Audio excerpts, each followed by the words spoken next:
noite a todos. Eu, há muito tempo, queria principiar alguma exposição com a seguinte frase: a vida não é completamente boa nem completamente má.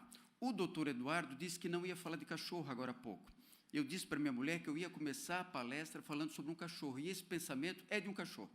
Quincas Borba, o personagem de Machado de Assis, não o filósofo, mas o cachorro dele, que tinha o mesmo nome. Ele tinha uma vida razoável, era escovado, são os pensamentos dele, tinha uma comida legal, mas uma vida um pouco entediante, mas tinha um local também aceitável para dormir. A vida não era completamente boa, mas também não era completamente má. É o que me faz lembrar o novo CPC. Acho que ele não é de todo bom, mas também não é de todo ruim.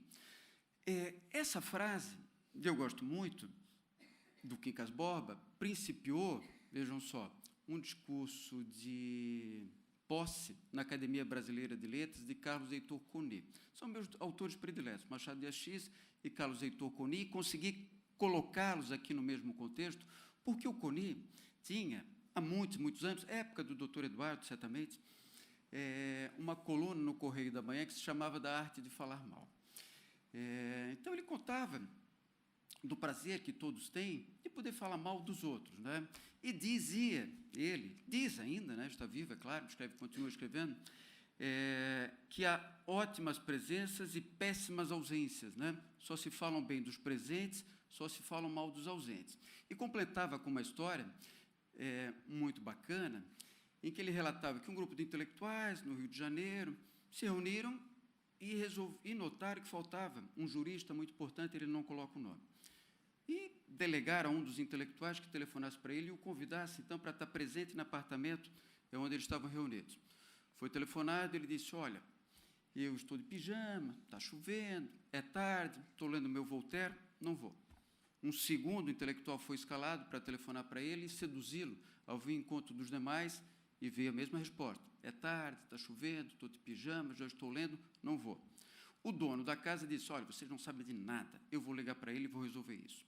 Ele ligou e disse: olha, vem aqui correndo, que nós estamos falando mal do fulano. Então, ele falou: nem mais uma palavra, me esperem que eu já estou chegando. Pois eu vim aqui para falar mal, com carinho, do CPC. Fechem o CPC e vamos falar de um péssimo ausente. É claro que o CPC tem coisas excelentes, e talvez, tirando o meu mau humor, minha rabugice, tenha mais coisas boas do que ruins. Eu gosto muito do incidente de demandas repetitivas e falo como juiz de primeiro grau, numa esperança que isso possa nos aliviar de muitos incidentes que existem. A sistematização das matérias é excelente, a extinção do processo cautelar autônomo, aquela capinha laranjada quando o processo era físico, que nos incomodava terrivelmente, é boa. Há coisas que nos assustam, é verdade, mas que, bem colocadas, eu acho que podem trazer um resultado positivo. Eu, porém, tenho a visão do doutor Eduardo, foi coincidência, que eu acredito que seja um código para a Dinamarca, que é realmente um país notabilizado por baixíssimos índices de violência. Os estudiosos dessa área do relacionamento humano realmente colocam a Dinamarca, e é curioso que o doutor Eduardo tenha falado isso, que é uma coisa que tem sempre muito presente na minha cabeça, como um parâmetro, exatamente como desenvolvimento humano, uma aspiração que a coletividade tem a buscar e que não se chegou. E no Brasil, as ideias que estão colocadas no CPC realmente são muito difíceis de ser implementadas, né? Mas, enfim, então aqui é um convite para, com carinho, fazer uma crítica ou outra ao novo CPC, e aí sob os olhos de um juiz, né? O desembargador João Batista foi magistrado por 27 anos, eu já sou juiz há quase 25 anos, né? Então vou passá-lo assim com muita folga, e o que vocês pensarem na justiça que possa ser feito, eu já fiz. É júri, jurisdição eleitoral, vara comum, diretor do foro, juiz do TRE, o que é possível fazer, eu já fiz. Então, até me sinto assim, um pouco à vontade para tentar compartilhar algumas ideias que os colegas têm, mas, assim, claro que sobre um ponto de vista meu. Eu antevejo que o novo Código será uma má lei. É um prognóstico, né? Há um estudioso dos vereditos, das suposições, dos prognósticos, enfim, americano, canadense, mas radicado nos Estados Unidos, Tetlock, o nome dele, tem um livro muito bacana, Superprevisões, é o título. E ele fez um estudo por 20 anos, avaliando os palpites que especialistas dão sobre determinado assunto e depois conferindo se esses palpites estavam certos ou errados. Ele chegou à conclusão que os especialistas têm o mesmo grau de acerto que um chimpanzé atirando dardos. Então, um prognóstico, eu não sou especialista, né? Mas meu palpite é que o código não vai ter um bom resultado, por uma razão que o doutor Eduardo também colocou aqui, porque não vai mudar nada no dia a dia, né? Eu estou lá no fórum, tocando os processos há um ano, acho que vara da fazenda na qual eu atuo não seja um exato parâmetro, porque tem suas particularidades, pouca matéria de fato, mais julgamento antecipado, as execuções têm um perfil muito distinto, mas eu não acredito que os processos estejam andando melhor, que nós tenhamos decisões mais justas ou menos justas. No fundo, a vacácio continua, é a impressão que eu tenho. Agora, esse esforço tremendo que se faz para criar uma nova lei, que, no fundo, não mude concepções mais essenciais do Código de Processo, acho que talvez tenha sido um esforço inglório, né? Tomara que eu esteja profundamente equivocado, mas, se é um palpite que é feito, provavelmente vai estar certo, pelo menos é a conclusão que aquele autor canadense acaba tendo. Bom, o Código de 73 era definido, isso era uma expressão corriqueira nos manuais de processo civil, como um código de gabinete, né? Uma lei com uma excelente arquitetura, muito bem planejada do ponto de vista dogmático, e que tenha superado as deficiências do Código de 39, mas um código distante da realidade, das necessidades do foro, enfim.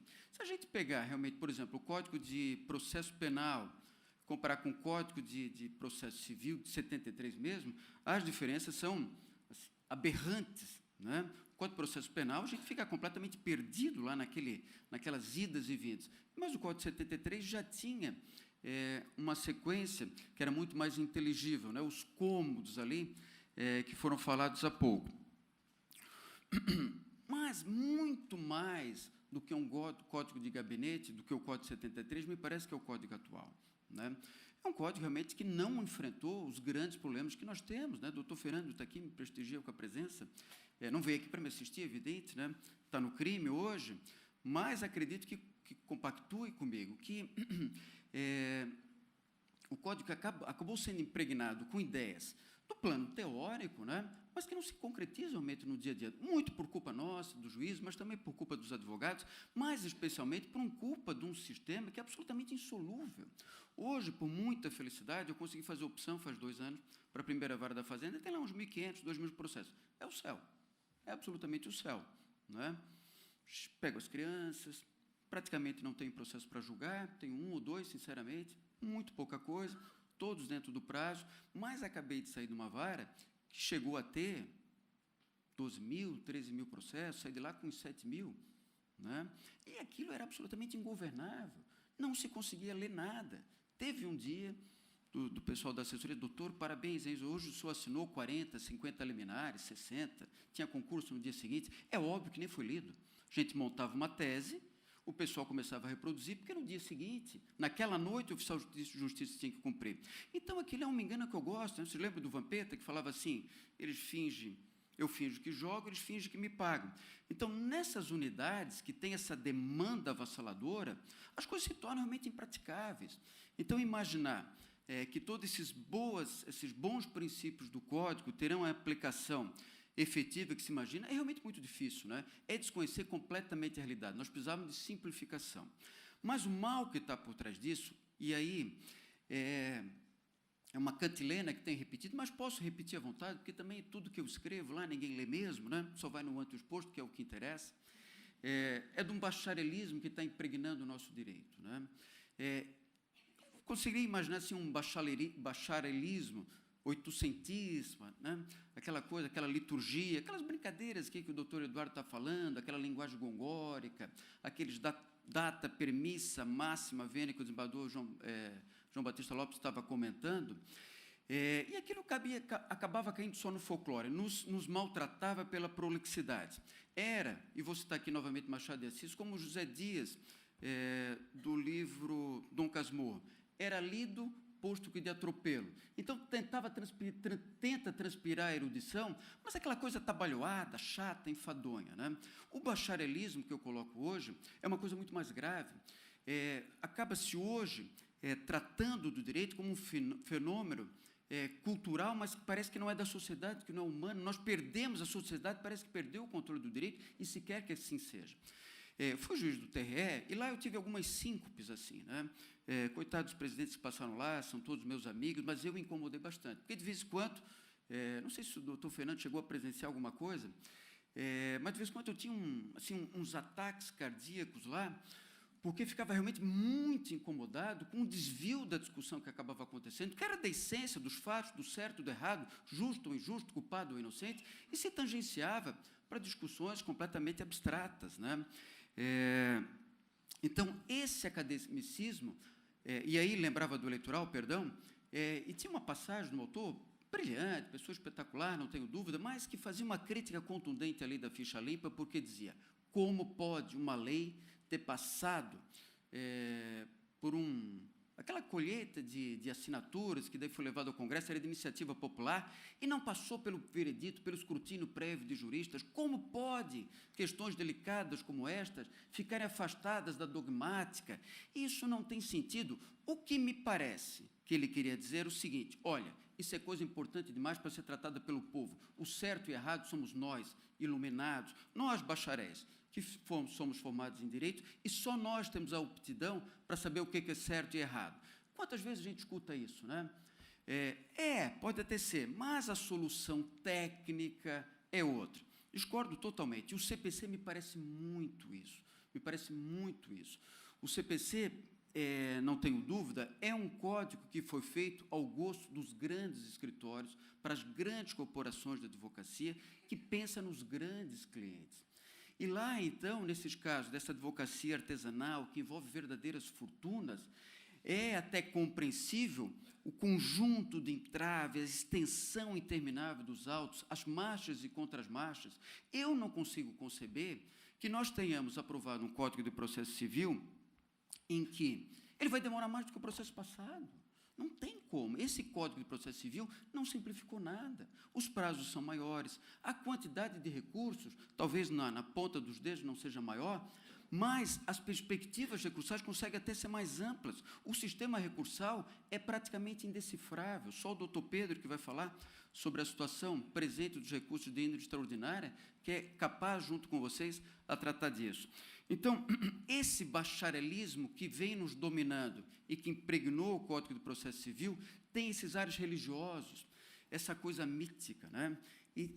Há um pensamento que não é novo, mas se encontra, eventualmente, em alguns livros. Tenho lido cada vez menos coisas jurídicas, sabe? Digo para vocês, e gasto lá alguma coisa, né? Às vezes, quando chega algumas coisas lá, alguns livros, mas acho que vale a pena. Então, tem me chamado muita atenção essa concepção da religião não como algo que acredite necessariamente no sobrenatural, algo no qual eu não acredito de forma alguma, mas supor a religião como algo sobre-humano, a crença que há leis universais que estão acima dos homens, nada que seja do caráter religioso tradicional, mas uma concepção de vida de que haja leis acima de nós que nos imponham a agir dessa ou daquela forma. Um exemplo óbvio é do comunismo, né? Que acabou tendo os seus messias, os seus dogmas, os seus livros sagrados, e, no caso do bacharelismo, acaba nos seduzindo como se fosse uma religião, e nós, bacharéis, acabamos tomando esse papel de messias. E no direito processual civil isso tem acontecido muito, né? O certo e o errado acabou saindo da situação da população, até um negócio assim meio ridículo, vou falar da população comum, como se houvesse uma população especial, indo para esse sacerdote que tem a capacidade, então, de nos iluminar e dizer o certo e o errado. Quando eu tomei posse lá no TRE, eu disse que eu ia confiar mais no tirocínio do meu pai, que é leigo nas questões jurídicas, do que na jurisprudência do TSE.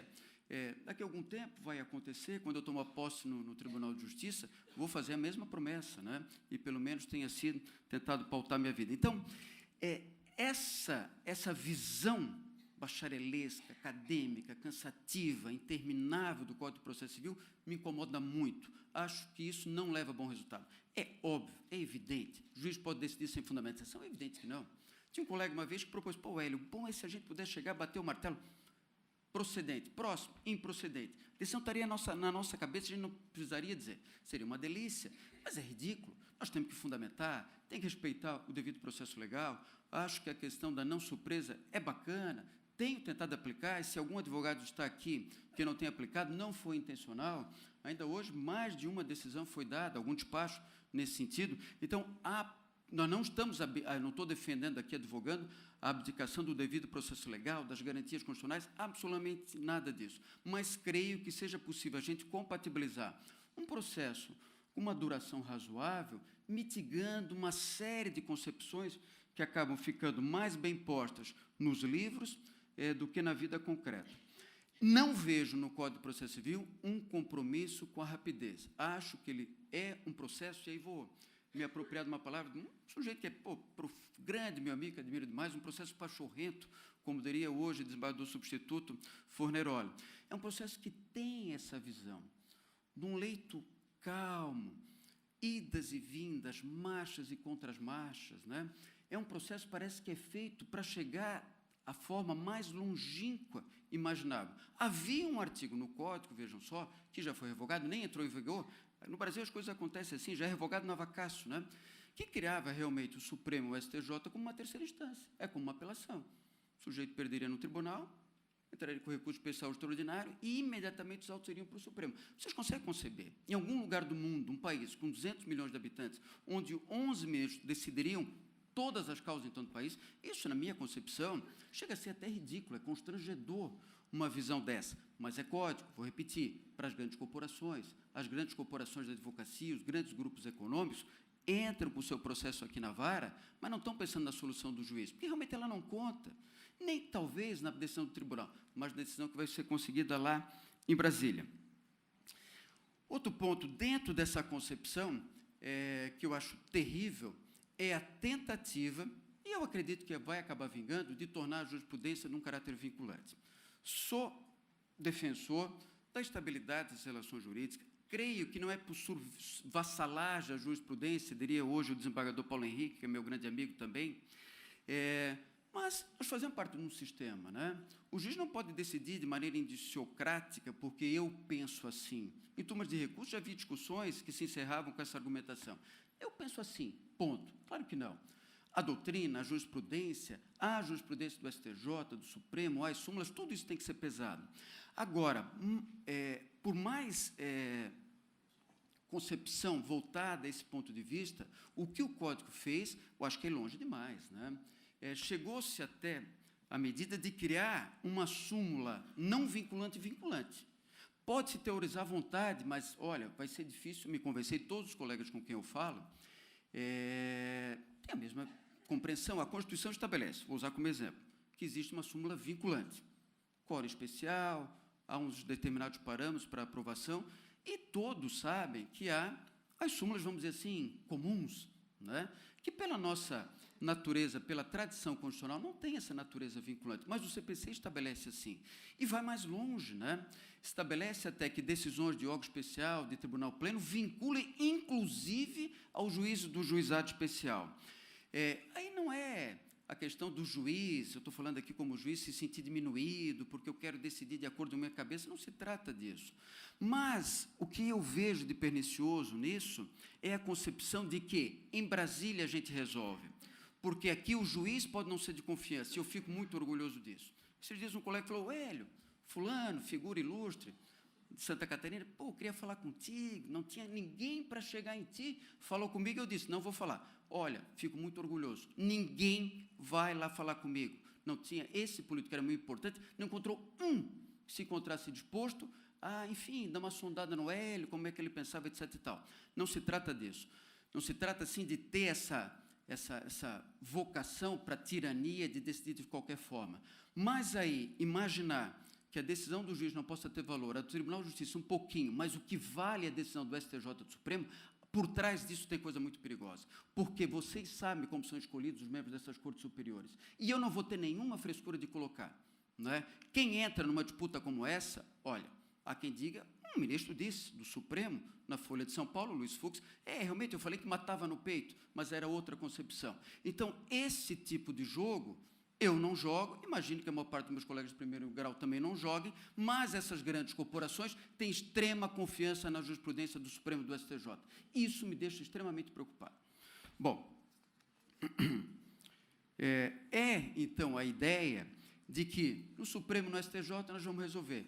Deixa o juiz do juizado especial decidir, o doutor Wilson pode decidir como ele quiser, como foi aqui colocado como exemplo, mas lá, uma hora, uma brecha a gente encontra, nós vamos pacificar isso, e lá nós vamos encontrar a solução. O CPC, novo, é um código feito, eu fico pasmo, por um processo físico de papel. Hoje, nós trabalhamos com papel e trabalhamos com processo físico, virtual, né? Mas não consigo conceber que um código do século XXI, né, seja voltado ainda para aqueles problemas que o desembargador estava colocando lá, do advogado que usou um papel que não era tão adequado, né? A técnica dele é realmente para um processo lá passado, até de máquina de escrever até faria sentido, né? Se todo o judiciário não estava preparado para tal, então eu acho que tinha que esperar um novo código, um tempo propício para um novo código que tratasse efetivamente de um processo 100% virtualizado. Também vejo com muito ceticismo essa pregação, vou usar a expressão aqui, messiânica em favor da conciliação. Na vara da Fazenda, graças a Deus, não tem isso, né? A gente faz para ajustamento de conduta, algumas ações civis públicas, ali comigo tem alguma coisa de consumidor, que até se faz alguns acordos nesse sentido, mas é utópico, né? É realmente utópico. Vai acontecer, na prática, ou o juiz simplesmente nem polemizam sobre a audiência de conciliação, cite e ponto final, mas, se forem aplicar, isso vai causar um transtorno insuportável.